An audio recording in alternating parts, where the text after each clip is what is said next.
বন্ধুরা, আজকে তোমাদের সাথে শেয়ার করব মিষ্টির চান করানো।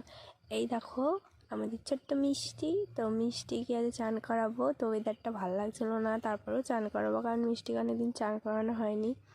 তারপরে চলে যাচ্ছি মিষ্টিকে চান করাতে। তারপরে চলে এসেছি মিষ্টিকে চান করাতে। দেখেছো মিষ্টিকে এরকম নিজেই চান করছে, কারণ অনেক দিন ধরে চান করেনি, কারণ ওয়েদারটা ভালো লাগছিলো না। তারপর চলে এলাম পেয়ারা বাগানে, ওর জন্য চান করেই তো খিদে পেয়ে যাবে। এই দেখো, তারপরে পেয়ারা ছিঁড়ে নিলাম। দেখো বাড়ি এসে দেখি ছাগলগুলো কীরকম, মানে সবাই মিলে দাঁড়িয়েছিল কী ব্যাপার, আর যে মিষ্টিকে এত সকাল সকাল চান করে দিল সেটাই দেখছিল। তারপরে কেটে নিলাম, মিষ্টিকে পেয়ারা দিয়ে দিলাম। মিষ্টি এখন পেয়ারা খাবে না, ও রাগ করেছে যে এত সকাল সকাল আমাকে চান করে দিল, ঠান্ডার মধ্যে ওয়েদারটা এরকম লাগছে। এই দেখো নিতে গিয়েও নিল না, দেখলা, রাগ করেছে। তার ভিতরে রোদ ওঠেনি, ওকে বাইরেও রাখেনি। ওটা এইটুকুই। ভালো লাগলে লাইক কমেন্ট শেয়ার করে দিও, চ্যানেলটাকে সাবস্ক্রাইব করে দিও। নেক্সট ব্লগে দেখা হচ্ছে, ততক্ষণে সুস্থ থেকো, ভালো থেকো, টাটা।